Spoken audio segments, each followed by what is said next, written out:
Welcome to everyone. I'm Sajda Talib and I'll be hosting this evening's public lecture. So this lecture is part of a series of public lectures that the university offers.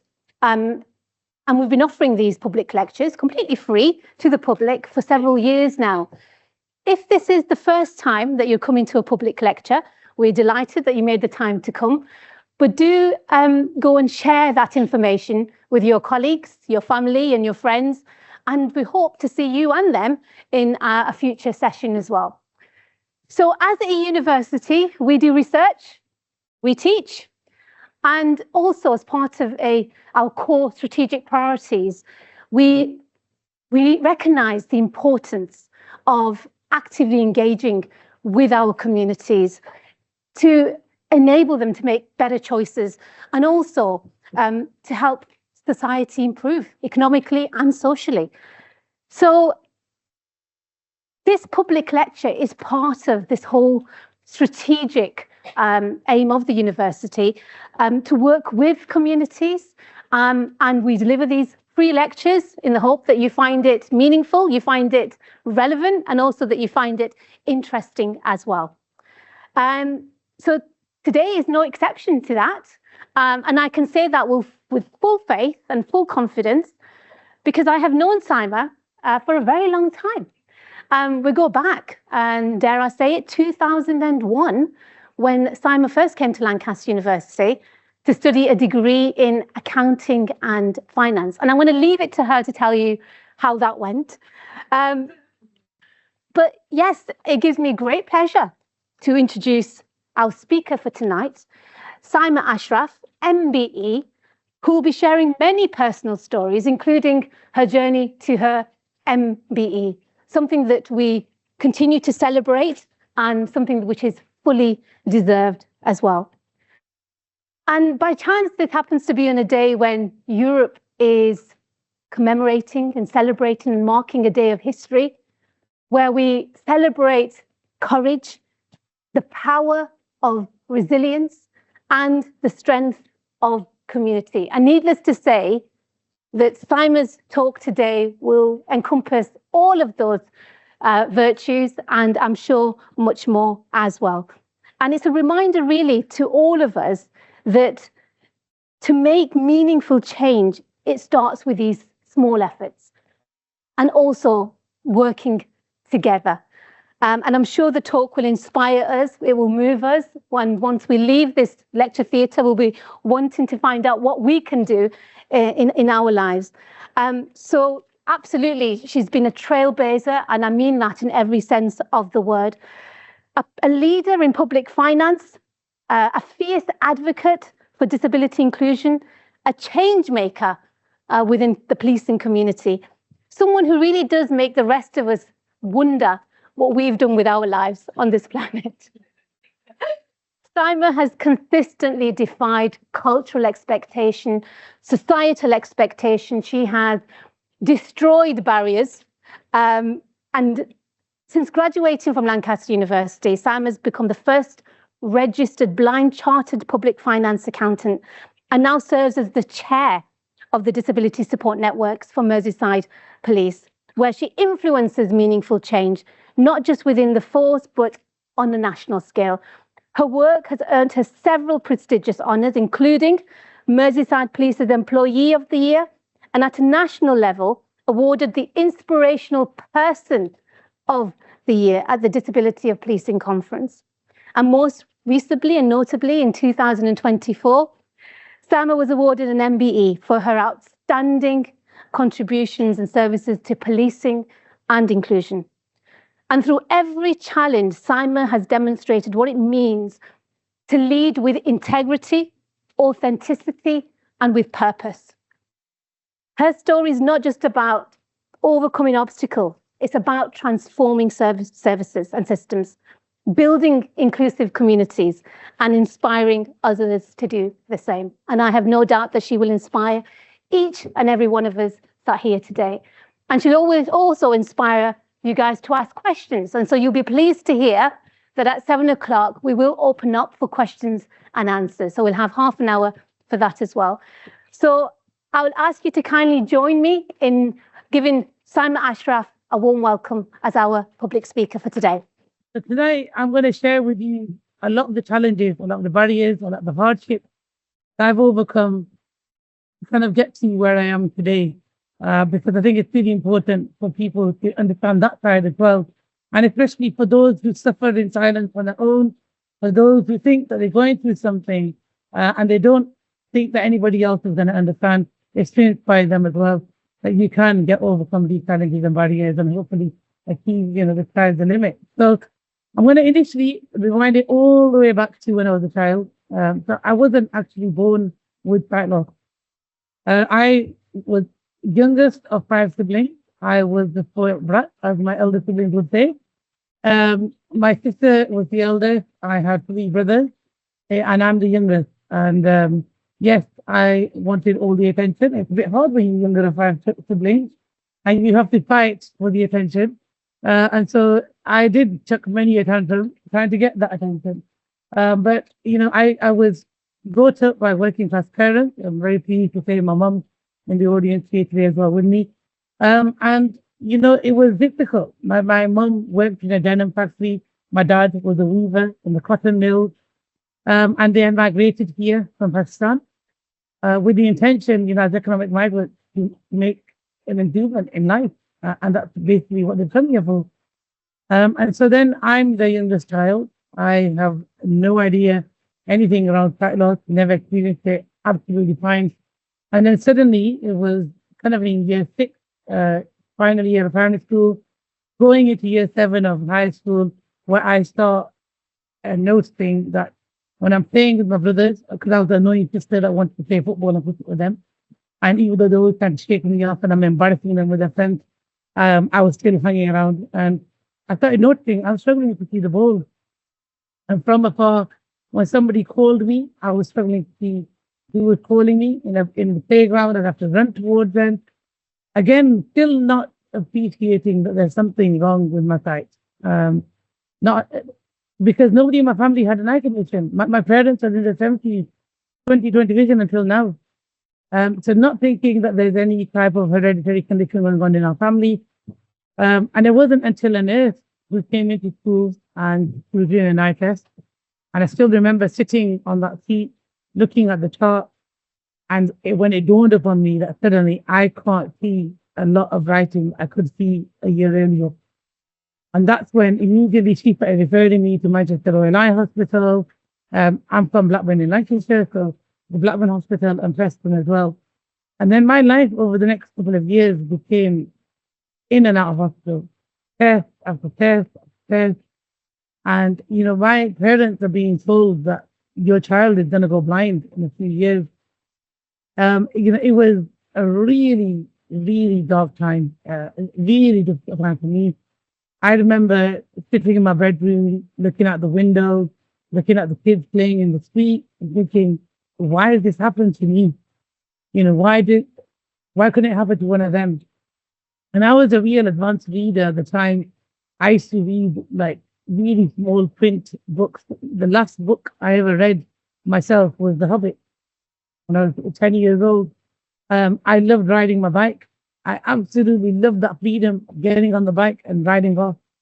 And I suddenly felt everything I loved was taken away from me. All the things that I enjoyed doing were suddenly taken away from me.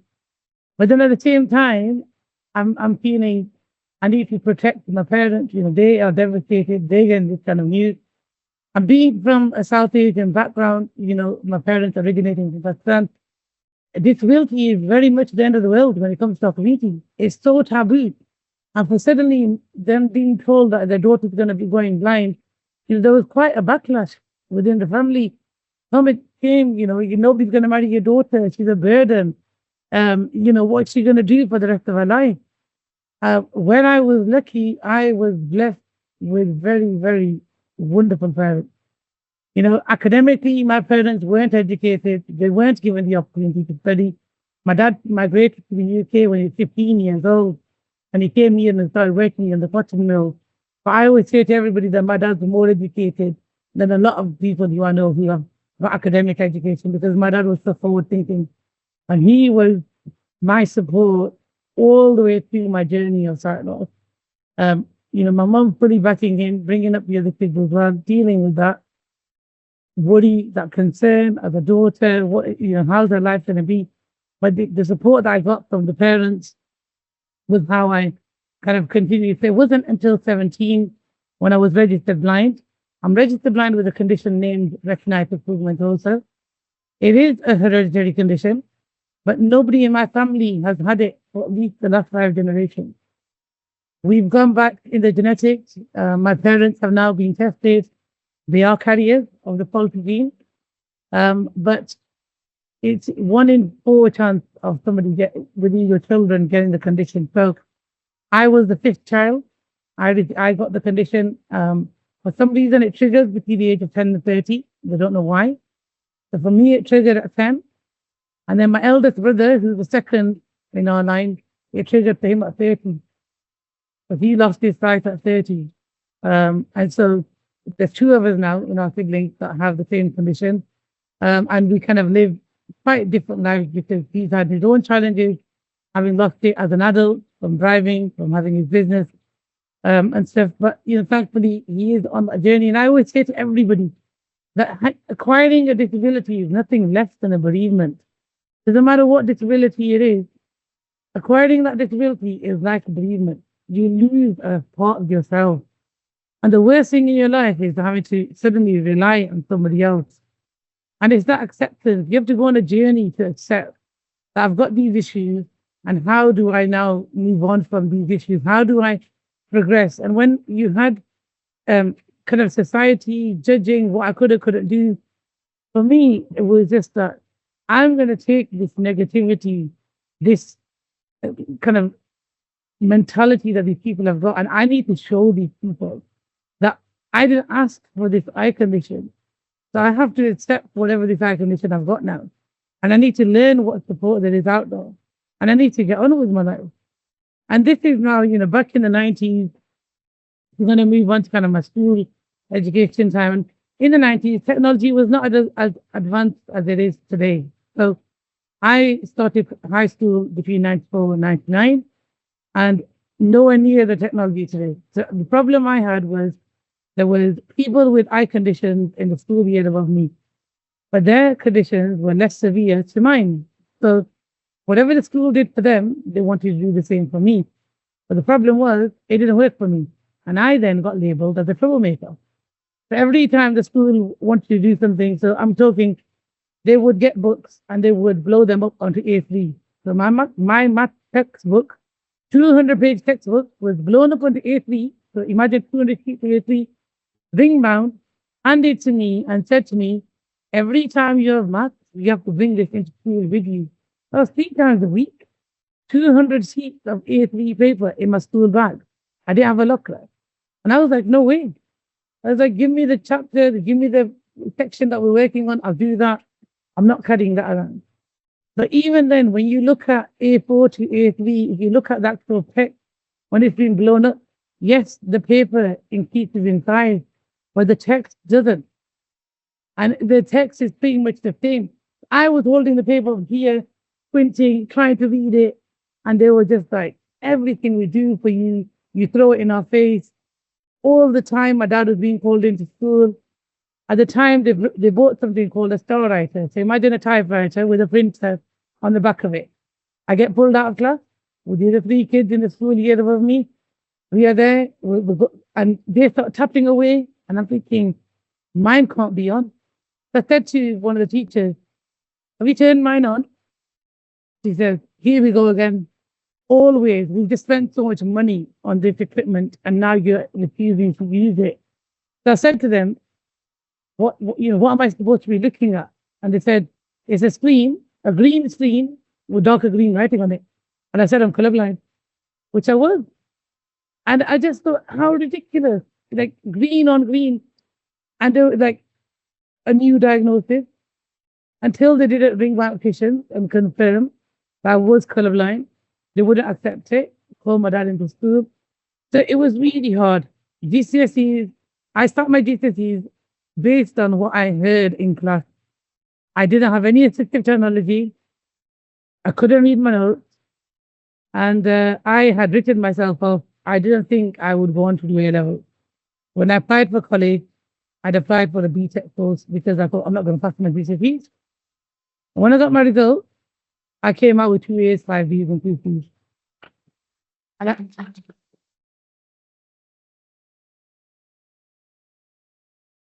so that was obviously a shock. And suddenly I thought, oh, okay, I do have a brain. And that's when I went and I thought, okay, I'm going to think about what I want to do. And I always wanted to be a lawyer. And I still say until this day, nobody can beat me in an argument. And my family sat here, and I don't think they can vouch for that. But I was just like, no, I would be the best barrister there is. I would keep you on your toes. But again, what do I do now? How do I read? Law is all about reading. And technology in 1999 was not the technology that is around today. I was thinking, what should I do? What should I do? And luckily, I have an uncle who's a massive part of my life even today, an absolute rock guide in my life. And he said to me, you know what? You're really good at math. Why don't you do accounting? Now, again, I mentioned my mom's working in a denim factory. My dad's a weaver. I have no idea what an accountant is. So I'm like, what's an accountant? My uncle said, just do the A level, see what you think. I went in, started doing A level, and my college changed my life. Blackburn College, at that time, were known for the best support in the Northwest. For the first time, the head of the learning support, Anne Howard, sat down with me and spent half an hour going through and asking me, what do I need? What your support needs? What can you and can't you see? She had a full folder of different colored paper with different size text on it, different font. And we went through that and we worked out that at that time I could read Arial 24 bold on yellow paper. Nobody had ever told me that white paper caused glare for blind people. And really, we should move on to colored paper. Nobody had ever shown me that. And they started recording all my notes onto, and guess what, on cassette. I'm that old, right? So it was on cassette, and then we did move on to CDs. I did get to the Discman while I was in my A level. But, they started recording everything. And that support that I got during my A level, I went from being so embarrassed and ashamed to even mention to somebody that I had an icon before. So at 18, when I was applying to universities, and I'm going to say, because at the time I was told not to apply to Lancaster because they said they're not good with disabilities. And I was like, well, the fact time they changed. Why should I not go to one of the best management schools in the country just because they're not good with disability? So that's what I did. I said, right, I'm going to go there. And I came to Lancaster. Funnily enough, I didn't. Lancaster was not my first choice. Originally, I was originally meant to go to Liverpool. And then I got an invitation to a summer school between my A levels and getting my results. I came here for 3 weeks. I fell in love with the university. I rang UCAS up and said, please change my first and second choice. I don't want to go to Liverpool anymore. I want Lancaster. Thankfully, they changed it. And when I got my results, thankfully, I got in. So came here in the first week. I organized for the disabilities officer, for the head of accounting and finance. And I went to meet them and I sat down and I told the accounting and finance department what I needed from them to get to do my degree. Things like technology had just started then, team leaders had just started. So I said, I need lecturers to give me my notes in advance on email so I can listen to them. Tell the lecturers when they are teaching that they've got blind students in the room. So when they're talking, don't say take this figure and divide it by this figure. Say what it is. Take the sale minus the purchase. In my head, I can visualize what they're talking about. And I've got to say, Lancaster were absolutely amazing. My whole 3 years here, every single lecture that I went to, every time I started a new module, Lancaster knew, each lecturer knew, they told them that it was a blind student was there and they were coming through. And so it was just it made my life so much easier. On the other hand, at Lancaster, there's a lot around making friends, meeting friends, and there's a lot around society. For me and my friends, after the first year, when we got here, we met so many international students, and we saw that there are Asian society, Greek society, and we were like, we want to meet people. So then what did we do after our first year? We set up the United Nations Association, started our own society. And so I was the treasurer. My friend Steve, he's in the room today. He was the general secretary and Food Union as the president. So basically, it became our baby. And every single week, we would do events every single Thursday, in fact. And we'd organize we did international food night where you cook a dish in your country. We did, actually, I even persuaded the Sugar House, manager at the Sugar House of Student Union. And we did the One World Disco at the Sugar House. For those of you who, let me know if you pulled that one off. So that's the thing, that's when I got the reputation that she can sell ice to the Eskimos, because I don't take no for an answer. And people said to me that nobody can get the Sugar House, and I said, no, you will the answer. And it was at the time when we went into Iraq in 2001, it was straight after 9/11. The politics department here in Lancaster was one of the best. We had lecturers that were advising the Foreign Office, and people were scared to go and ask them to come and do guest lectures for us.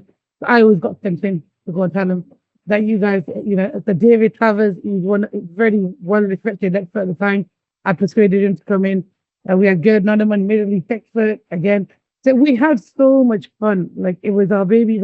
We made so many friends, and until today, 25 years nearly later, still friends with these people. So it's kind of to say to everybody who's here as a student, you make the most of being here, make the most of the networks that you make while you're here, because life is all about the kind of network.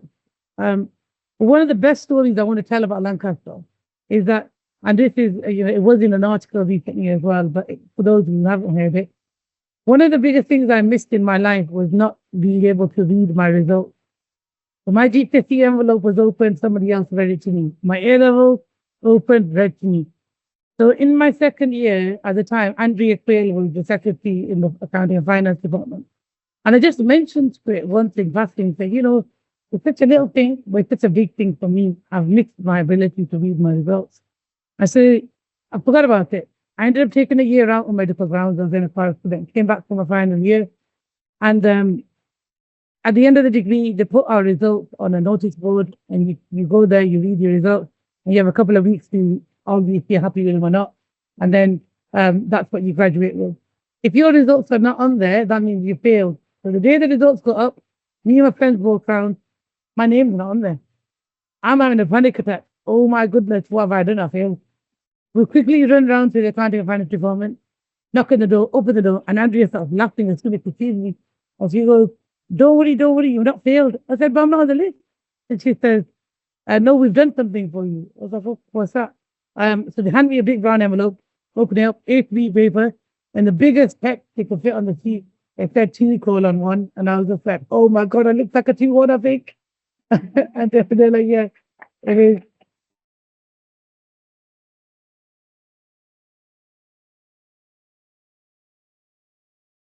So I know it's such a little thing, but it's a huge thing, because not everybody has that way. Somebody goes the extra mile for such a small thing for me. And I remember a few of the lecturers, Paul Taylor, and stuff, came into the room as well. They're like, we want to see you open the results. And it stayed in me. That happened in 2005, 2025. It's a story I still tell today. Why? Because somebody made that little bit of extra effort for me. So that was kind of my whole education experience. I've now evolved into quite a confident person. And one of the best things that Lancaster did as well in our final year was they actually assisted us into finding employment. So when we came to do our final year, in Freshers Week, we got called to a lecture called the Wake Up Call. I remember walking to the management school and saying to my friends, oh, they're probably all going to tell us if you final year, get your heads down. As soon as we walked in, the head of the third year said to us, what are you going to be doing this time next year? None of us had thought about that. And we said, do you know all the accounting firms are recruiting now? For next year, this is in October 2004. He said, if you want a job in September 2005, you need to apply now. I remember we all rushed from that lecture. Everybody's in front of their computer. We're all participating in accounting firms, graduate trainee program, and we all applied. But thankfully, with the support that the school put on, we had at the time, Mike Woodrow was from KPMG, a director, and he was teaching us auditing, and he put on assessment centers. He gave us practice assessment centers. And by December, we all had conditional offers. We were all going into jobs based on our degree classification. So My first job was going to be with the audit commission. And so I went into that job in October '05. I decided to have an extended break over the summer after graduating. And, I'm happy. I'm cruising. I've got into a great graduate trainee. I'm going to now study for my chartered accountancy exam. Life is fantastic. But then suddenly I hit another block in life. And this is where I'm working. I've moved from Blackburn to Sheffield to go and do this job. And I've been there for 6 months. I've had a change in managers a couple of times, and my support needs are not being met. As a blind person, I'm now telling them what I need technology-wise. It's still not being given to me. I'm still arguing for the technology I need. I'm arguing that I need a personal assistant to guide me, to go to meetings, etc. None of this is in place. But in the meantime, a senior manager, quite 3 or 4 ranks above me, has now decided that I am here to kind of see and decide to come into a meeting where we are told that, did you think that we're automatically just going to pay for your chartered accountancy exam? You are not suitable for this job, and we're putting you on performance. And I was 21 years old. It was my first job. This could have ended my career. And I'm just thinking, oh my goodness. And I literally, it'd only been a month, and I had a new support worker who had just started for me. And she was in her 30s. And as soon as we walked out that room, she said to me, this is wrong. What they've done to you is wrong. And she said, are you part of a union? I didn't even know what that was. I was like, no. And she said, you need to ring the union. You need to tell them what they've just said to you. I rang the union, told them what's been told to me. And that's when they turned around and said to me, no, this is discrimination. You've not got the support you need. You won't believe that this saga with the audit commission continued for 18 months, where they wouldn't back down.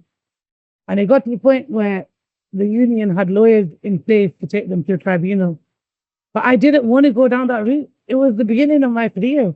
I didn't want to get just a payout and be told that, yes, you were right. Because nobody was going to touch me. Nobody's going to give me a job. And when am I going to study for my chartered accountancy exam? So in the meantime, I had got quite unwell, and the Sheffield team was just dead against me.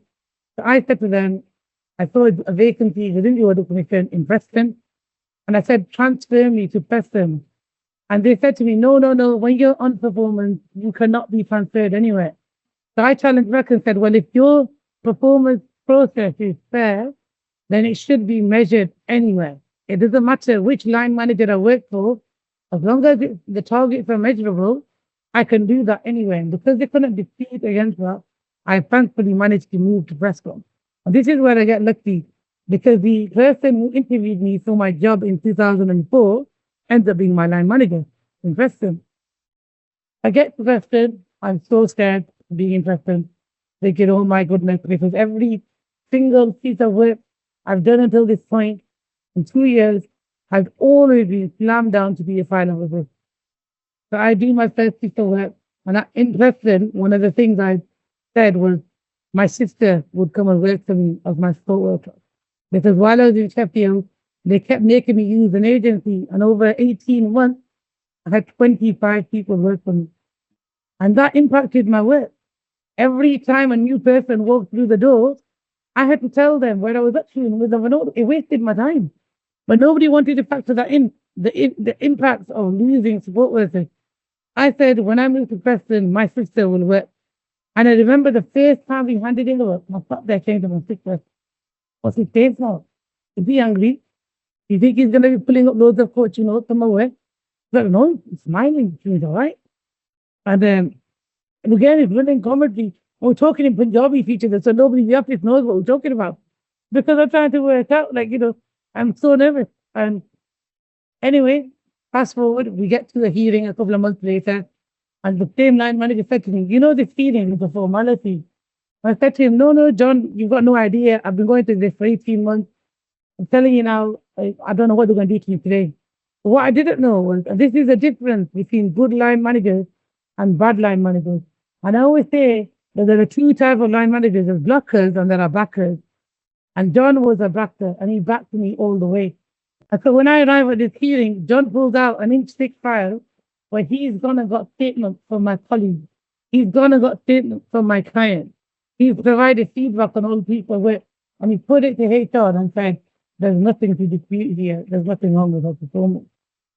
And when he did, I remember just sitting there like, and he said, he's just being badly managed by the team in Sheffield. He just wrote it off because of a disability. And at that stage, my friends had all been doing their accountancy exams, and they were getting ready for the final exam. Went to 2008 now. I graduated in 2005. So what John said was, because you delayed her starting 2.5 years, now you're going to pay for her to go to Birmingham every single week, staying in Birmingham. So it's good for me. I got to stay in the Crown Plaza and Broad Street every week. But you're going to pay for that. She's going to travel, and she's going to study now, and it's all on you. But, you know, I remember thinking, is there any point to starting now? All my friends are really done. But then I thought, no, I'm going to do it. And then I started doing the chartered accountancy exam. I was the first blind student to do the chartered accountancy exam. Complete nightmare. Board was not ready for me. I had to delay my exams a couple of times when the team leader wasn't compatible with the formula booklet. Every time we delayed, we went back by 6 months. And then the final exam was the hardest exam of my life, and the reason why I've never studied anything ever again. Because for a blind person, we sit exams and we have 50% extra time. It's a 6-hour exam for sighted people, 9-hour exam for me. I was asked the board, can I do the exam over 2 days? They wouldn't allow me to. I started the exam at 7:45 in the morning. I finished at 7:30 in the evening. It's a 40-page case study. It's supposed to imitate the day in the life of an accountant. It's sighted people going with highlighters. You are given 3 questions, which are reports you're going to write. You go through the 40 pages, you annotate it all, and then you are left with 1 or 2 pages that don't relate to anything. And at 12 p.m. in the middle of the exam, you're given a surprise question 1, which relates to them pieces of information. And then you write that report, submit that, and then in the afternoon, you finish the first 3 questions. And as a blind person, how do I annotate it? So I said to the board, number the paragraph for me. And I'll tell my note taker that, you know, paragraph 1 to 10 relate to question 2. And they go to me, oh, it takes too long to start doing it. 6 months out of 5, get the R&D involved. My last exam, my studies are not worth anything if I don't qualify. R&D had really kick off for me to get that done. Simply, I made a video of myself going through and numbering the case study, and it took me 5 minutes using my screen reader. And this is the board now writing me off for not letting me do my final exam just because they can't be bothered. And then I thought I got to do, or that's why I vowed never to study again. Because if I had a passed exam, I don't know what I would have done. But, you know, it's been challenge after challenge after challenge. And then the excuse that goes presented to you, oh, but you're the first. So we don't know. But what I always say is that people with disabilities, we are problem solvers. We always give you the solution. That's the whole point. You know, we want to give you a solution. But people love to make it difficult for us. So anyway, by that point, I was working for Grant Thornton. I qualified. And I'll tell you something.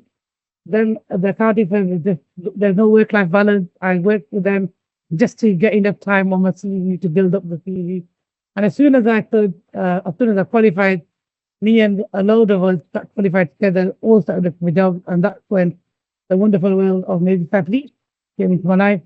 And that was when I got the senior auditor role there in December 2013. I lived in Blackburn, Merseyside is in Liverpool. I thought, oh, I'll probably be in that commute forever. I'm only going to do it for a year. 12 years later, I'm still there. And the chief constable keeps telling me, you're not leaving, you're not going anywhere. So, and now they've got me the MBE as well. I can't leave, can I leave? So basically, kind of working for Merseyside suddenly gave so many opportunities. As I mentioned, been the chair of the Difficulty Network for the last 3 years. If I did a slightly kind of bring it a little bit more up to date, I've just stood down as the chair because I've just been elected into becoming the vice president of the National Disabled Police Association across all 43 forces. So I'm going to be influencing disability and strategy across all forces across the country.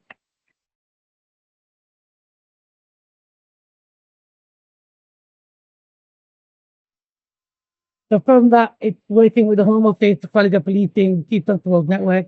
I'm just in the process of writing a strategy. You won't believe it, there's not a strategy around disability in policing. So just in that process of writing that. So it's kind of just, there's always room for improvement. I work for an amazing employer, but even then, there is so much place for improving, And as long as you're working in the right direction, trying to move in the right direction, that's all we've got to do. So when I kind of moved into Merseyside, though, that's when I got the opportunity to start doing other things. I finally had a life. Working for the accounting firm, I had no life. I worked evenings, weekends, just to kind of get the work done. Whereas when I came to Merseyside, work-life balance is such a big thing. Well-being is such a big thing. So suddenly, all my other roles kind of kicked in. So there's pictures on the screen that I'm going to start kind of showing you other things I do. So I have been a governor of a school for blind children in Liverpool. This is one of the most humbling experiences of my life, becoming the governor of the school. Because through this school, I've been working with blind children from all around the world. Back in 2019, one of the most humbling experiences happened to me. And it's something that really made me think I need to do more and I want to give back. Because the opportunities I get in this country, being born in England, and the support I get in this country, people around the world don't get the same. And so we had a bunch of children come from Indonesia to the UK. Because Indonesia has the most blind children in the world. There's a fly that infects kids with blindness. And so they came to our school. They had never been taught with a white cane mobility. It's not the norm in them countries. I know it isn't because I wrote Pakistan, and it's not the norm there either. So these kids come, they're 7, 8, 9-year-old kids. They are scared to take a single step. They are hunched over. They are holding on to somebody tightly, and they are scared to take a single step forward. And they stay with us for 6 weeks. And when they left, stood up, holding their cane, walking independently. Because that's the training that was given to them. And it's the training that I use. I walk around my parents when they live, when my siblings live in the pitch black dark. I have night blindness. And I walk on my own around the whole area. I don't meet anybody.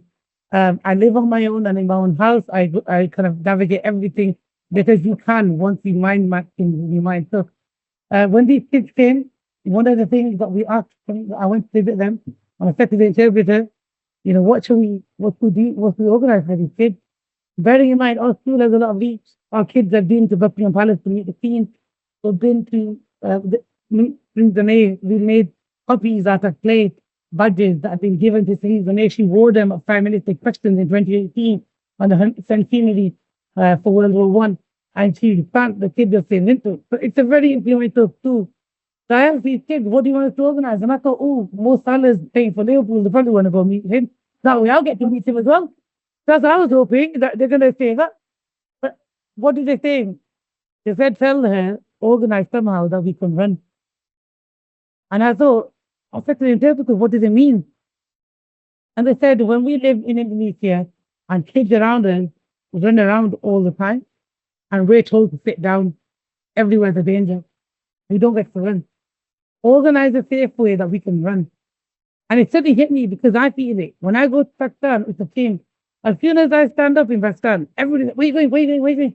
And are you sure you can make it to the toilet? Shall we chaperone you? I'm like, no, I know where I'm going. Like, literally, and it suddenly hit me. My God, these kids living that 24/7. So what we did, we booked a running tax and passport. We got a sister school to come. 5 children came. They held the hands of the blind kids and they ran. And the kids were so happy. The smiles, the laughter that we heard from them, unbelievable. So it was just so humbling for me. That's when I thought, this is it. I need to give back time, how to saying. And so that's when I took on a lot of the roles of the extracurricular stuff I do. I have a radio show, Kendall Community Radio. I was going to feature one of family and everything like that. It's on Facebook. Follow me on my social. You see at the end, you can catch my radio show. And I talk about taboo topics affecting particularly British Muslim community, like drugs, like alcoholism. People say, we're Muslim, we don't drink. I'm like, yeah, well, come and talk to me and I'll tell you how much we might drink. And the issues that we have in our community. So, it's challenging these people that always are trying to make out that there's, something isn't the way it is. But then I say, look, charity isn't just about giving money, I'm going to talk about a charitable thing that I did. And this is where I was listening to, so I can't wait in silence, right? But I talk, so I need sound. And so I've got the radio on when I'm working. And me and my sister sat and we are working together. And we've got BBC as a network on. And the mum comes on there and she starts saying, or talking about her son, who suddenly got blood cancer. And I said to my sister, this is the child came in his Merrick. My niece Merrick is in the order today, but this is 10 years ago. So I'm like, this is the same age as well. And this could happen to her. We need to do something. She said, what should we do? We're already on the deleted transfer register. I said, I don't know. I'm going to ring the patient. I've got to do something. So I rang the patient up and I said to them, what can we do? They said, do you live in an Asian area? I said, yeah, Blackburn, loads of Asians. I said, can you organize a donor drive? Yes, I can organize a donor drive. When I started running the donor drive with them, they told me that a successful donor drive has 100 people registered. I thought, oh, nothing. What's 100 people? We're not going to find anybody for this thing. We had 8 weeks. So then I said, okay, forget that. Let's do the donor drive. But I said, where else can you get motivations every week? Friday, about the mosque. Started going around the mosque, persuading the mosque. Do donor drives. And this is pre-COVID. This is like a pub in your mouth, which became the norm in COVID. Before the censor, it was just like a pub thing now. Anyway, it snowballed. We've got mosque and he's doing it in Manchester. Then I hear about an artist coming on tour. And he's the Asian equivalent of like, I don't know, who's going to sell out MEN Arena and lead first direct in Birmingham. But Rahat Fateh Khan, he's a massive artist. He's coming on tour. So then I said to my cousins, I said, what's the money to go on a concert? And everybody just laughed in my face. So I found his promoter online. I rang him up, I booked a meeting, I went there and I persuaded him to let me do donor drive at the concert. So over the time in the 80s, a few thousand people registered. We didn't find a match for the child, but they did do it with his father, and thankfully the child is fine. But a year later, I got a letter from the Weak Blood Cancer. 7 people from the people from my drive got matched in 1 year.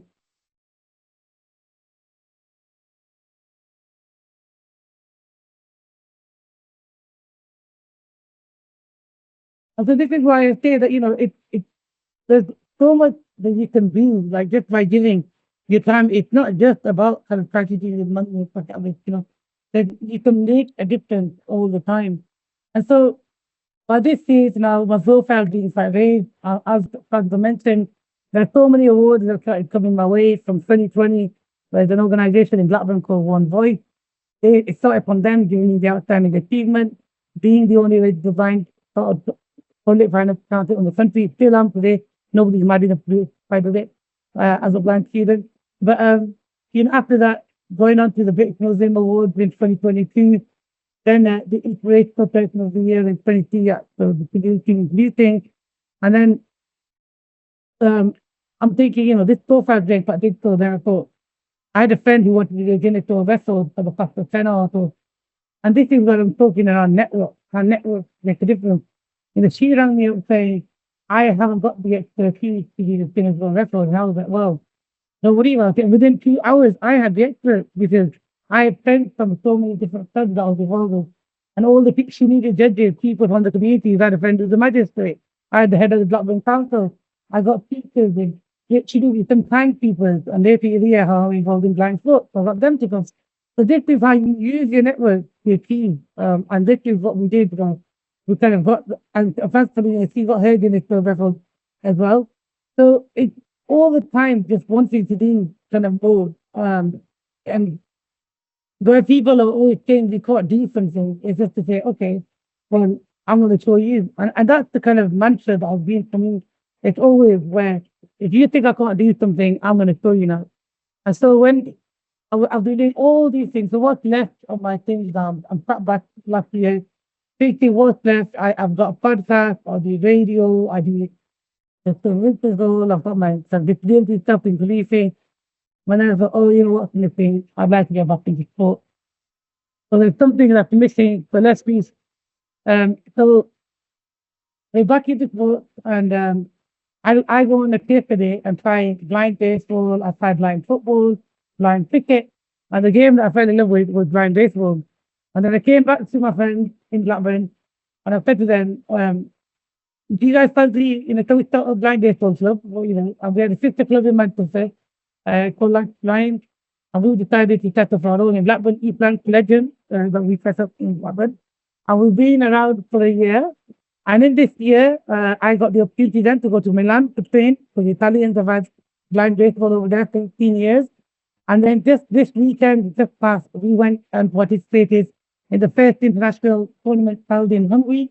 There was a team there from Italy, one from Germany, one from Hungary, two from the UK.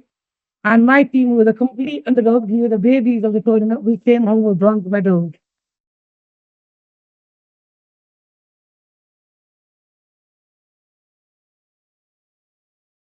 I'm very pleased to say a few of my team players are in the audience tonight as well.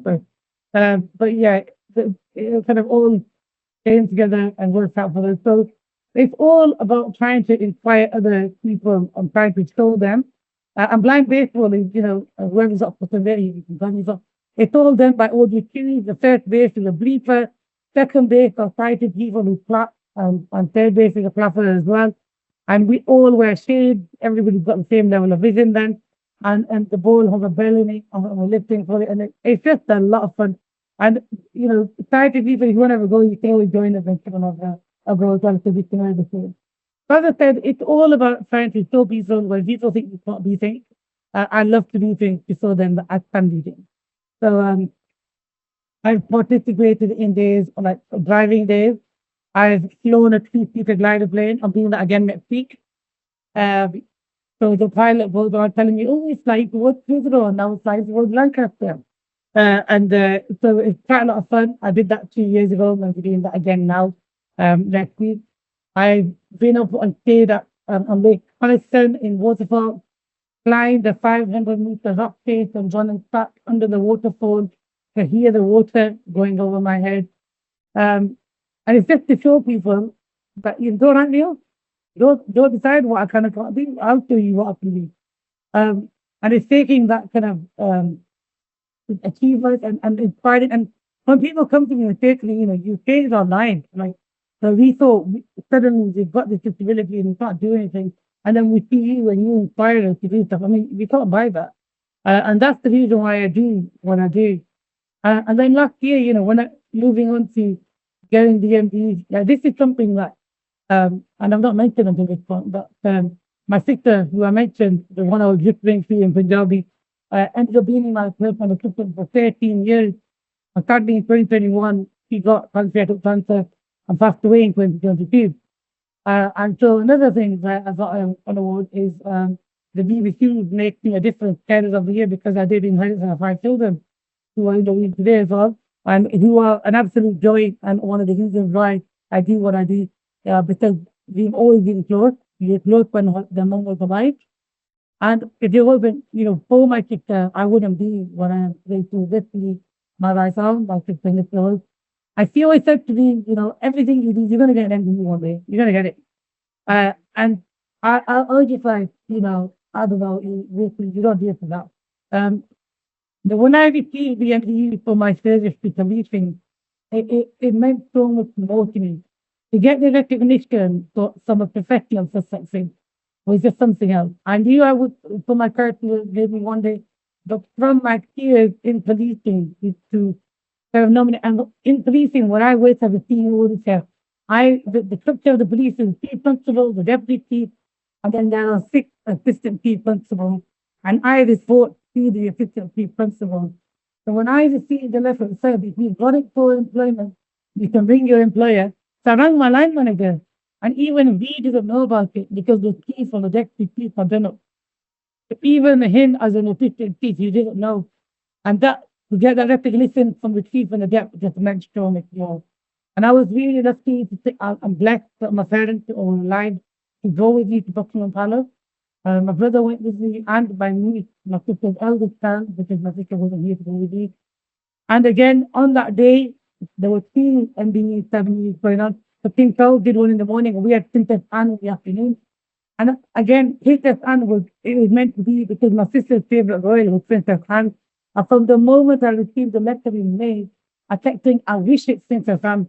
And you don't find out until you get there on the day. So I got there on the 18th of December, and they said Princess Anne.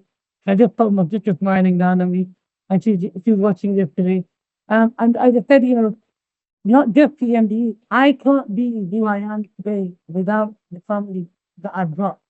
It's the Ashraf feeling. It started out with my parents and my siblings, and moved on to their fathers as they got married, and it moved on to my family. She's on 5 next week. Every single thing I do a lot of charity events, I organize lots of fundraisers, things. I couldn't execute the things I organized if it wasn't for the team of divinely.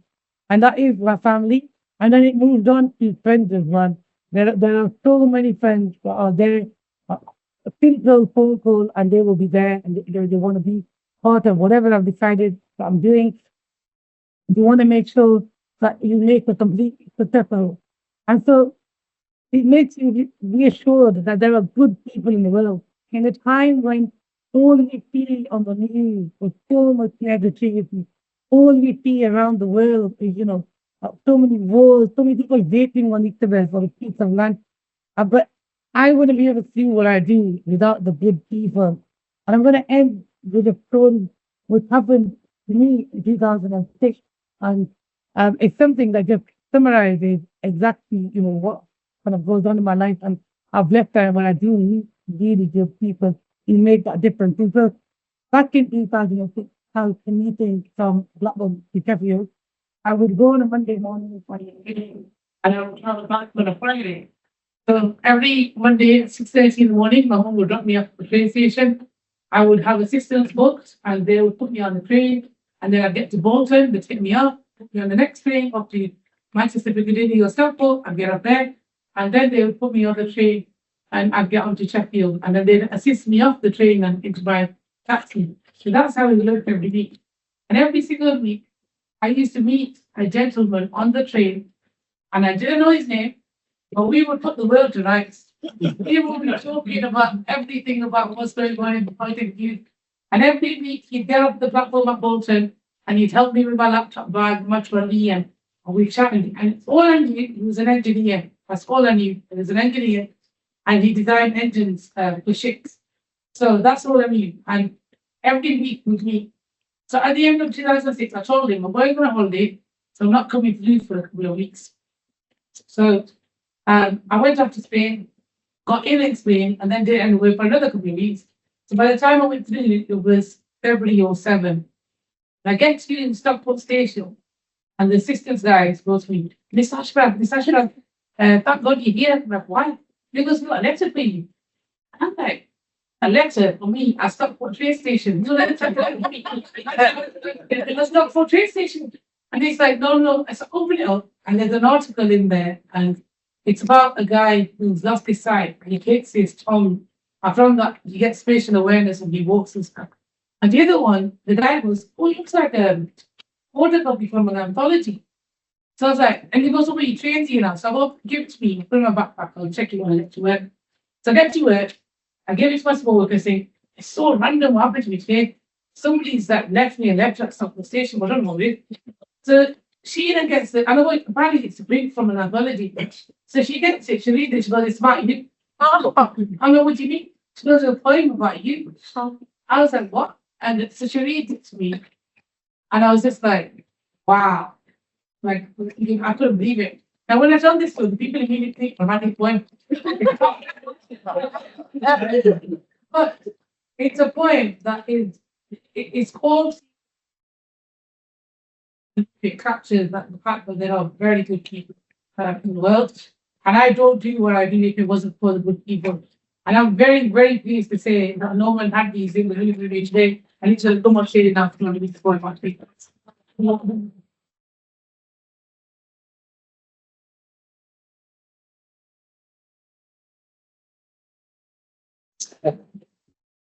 Is this working okay? Hi. So yes, it's this is going back a long way, nearly 20 years. So I can say I did know Saima before she was famous. So yes. And I say no, it was, as she describes, a very kind of fleeting thing, but one of these things where you're sharing a space and it can be very casual, or you can make a decision for it to be something more than that. Saima said that she's an attention-seeking youngest of 5. You've now been handed the mic to youngest of 6, so big mistake there. Anyway, she says, I was designing engines in Stockport and sharing this very overcrowded train carriage through the dark heart of Manchester. And what I would do to make that commute palatable, I had 2 things in my armory. One was people watching, and the other was writing poems. And along comes this young lady who really stands out from the commuter crowd, and lo and behold, a poem just pops up. So, seeing the good. Selfishness is the name of the game on the train. Elbows are worn high in pointed defense of outspread papers. Briefcases wallow in comfortable seats, while by the door, women shuffle in pinching shoes. iPods and me pods, deafened ears that cannot hear the screech of the brake as the station nears. A slight delay, and necks stretch, phone calls grieve for a minute lost. But when she appears, on the arm of the guard, a change ripples as if she'd pierced a pond with the very tip of her white stick. The crowd opens like a zipper, and everyone has an opinion on where she's best to place her feet. She has a choice of 6 warm seats. And then I see what she sees. The kindness of strangers wherever she journeys, 1,000 guiding arms at the platform's edge, whispers yearning for a chance to be decent. And then I really see.